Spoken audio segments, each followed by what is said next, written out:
Assalamualaikum warahmatullahi wabarakatuh. Bertemu lagi dengan video saya kali ini.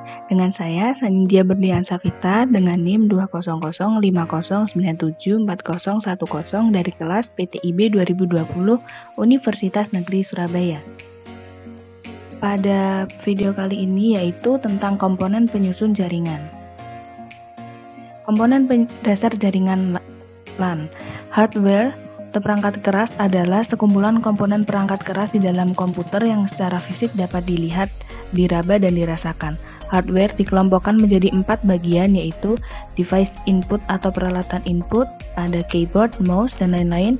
Device proses atau peralatan proses dari data input, ada prosesor, motherboard, dan memori.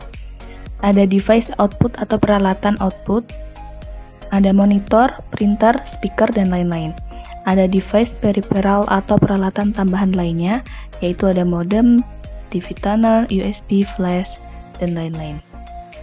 Software atau perangkat lunak adalah program yang berisi instruksi atau perintah sebagai perantara yang menghubungkan antara hardware dan firmware sehingga menghasilkan informasi sesuai keinginan firmware. Software dibagi menjadi 2 golongan, yaitu software operation system OS seperti DOS, Windows, Linux, dan lain-lain. Software application atau program aplikasi seperti Microsoft Office, database management, program grafis, network software, web design tool, utilities, entertainment, and education, dan lain-lain. Lalu ada alat jaringan, ada NIC, switch, router, modem, access point, kabel UTP, fiber optik, dan lain-lain. Lalu ada USB atau USB modem atau wireless ini dibagi menjadi beberapa bagian, yaitu ada USB wireless, USB dongle, USB LAN, wireless card, Wi-Fi. Ada wireless router, switch or hub, router, kabel UTP, kabel STP, kabel fiber optik, lalu ada konektor RJ45. Hub versus switch versus router. Hub adalah perangkat jaringan yang memungkinkan Anda menghubungkan beberapa PC ke satu jaringan. Nah, perangkat ini digunakan untuk menghubungkan segmen LAN. Switch adalah salah satu komponen jaringan dalam komputer yang mempunyai peran cukup penting, di mana fungsi switch yang utama yaitu menghubungkan sejumlah perangkat komputer agar bisa melakukan pertukaran paket dan meneruskan data menuju berbagai perangkat tujuan. Router adalah perangkat yang memungkinkan beberapa perangkat bisa terhubung ke internet. Selain itu, fungsi router yang lainnya adalah mengelola lalu lintas antar jaringan dengan meneruskan paket data ke alamat IP yang dituju. Lalu ada modem, modulator, demodulator. Modulator adalah rangkaian yang berfungsi untuk melakukan proses modulasi atau menumpangkan data pada frekuensi atau gelombang pembawa ke sinyal informasi supaya bisa dikirimkan ke penerima. Nah, sedangkan demodulator adalah proses mendapatkan kembali data dari sinyal yang diterima dari pengirim. Ada kabel UTP atau Unshielded Twist-Pair. Kepanjangan UTP adalah Unshielded Twist-Pair. Kabel ini merupakan jenis kabel berpilin yang tidak memiliki selubung pelindung.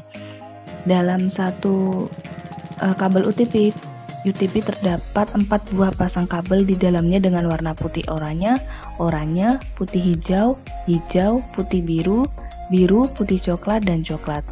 Lalu ada kabel STP, Shield Twist Pair. Kabel ini mempunyai selubung pelindung dengan 2 buah selubung yang melindungi tiap kabel. Nah, kabel ini memiliki bentuk yang berbeda dengan yang satunya, yaitu kabel STP memiliki 4 buah kawat tembaga di dalam kabelnya. Lalu ada strike cable. Kabel strike merupakan kabel yang memiliki cara pemasangan yang sama antara ujung satu dengan ujung yang lainnya. Kabel strike digunakan untuk menghubungkan 2 device yang berbeda. Contoh penggunaan kabel strike adalah sebagai berikut, yaitu menghubungkan antara komputer dengan switch. Lalu di sini ada standar warna kabel. Ada putih hijau, putih oranye, biru, putih biru, oranye, putih coklat, dan masih banyak lagi. Ada crossover kabel crossover untuk internet yang digunakan untuk menghubungkan perangkat komputasi bersama secara langsung. Ini paling sering ya digunakan untuk menghubungkan dua perangkat dengan tipe yang sama, misal dua komputer atau dua saklar satu sama lain. Lalu ada fiber optic cable. Serat optik adalah saluran transmisi atau sejenis kabel yang terbuat dari kaca atau plastik yang sangat halus sekali dan dia lebih kecil dari sehelai rambut. Dapat digunakan untuk mentransmisikan sinyal cahaya dari suatu tempat ke tempat yang lain. Sumber cahaya yang digunakan biasanya adalah laser atau LED. Ini ada structure of fiber optic cable. Di sini ada yang berwarna oranye ada outer jacket. Yang berwarna kuning disebut strand member, yang berwarna putih adalah coating, lalu yang berwarna biru itu adalah cladding, dan yang bening di depan itu adalah core. Single mode dan multimode. Perbedaan single mode dan multimode pada fiber optik terdapat pada cahaya yang dipancarkan transmitter. Jika single mode berarti memancarkan satu jenis mode pada satu waktu. Nah, sedangkan multimode ini memancarkan beberapa jenis mode cahaya dalam satu waktu. Terus di sini ada fiber optic versus switch pair. Bisa dibaca di bagian sini. Ada benefit over copper cabling. Lalu di bawahnya itu ada drawbacks. Tipe konektor fiber optik. Nah, ini ada beberapa tipe konektor fiber optik. Ada FC PC, ada SCPC, dan masih banyak lain. Lalu ada media converter. Converter media fiber optik adalah mesin yang banyak digunakan di jaringan sekitar metropolitan untuk masuk dan mencatat penawaran transportasi ke klien perusahaan bisnis untuk mewujudkan koneksi tembaga ke fiber atau fiber ke fiber. Lalu ada GBIC versus SVP or SVP Plus. Nah, GBIC ini singkatan dari Gigabit Interface Converter dan cukup populer di tahun 90-an. Nah, fungsinya sebagai cara standar untuk menghubungkan ke berbagai media seperti kabel tembaga dan serat optik.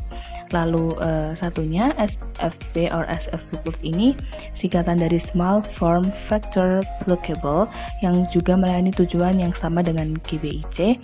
Perbedaan utama antara GBIC dan SFP adalah ukurannya. Nah, SFP ini jauh lebih kecil daripada GBIC. Lalu di situ terdapat contoh instalasi konektor plus SVP. Sekian presentasi dari saya, bila ada salahnya mohon maaf. Terima kasih dan wassalamualaikum warahmatullahi wabarakatuh.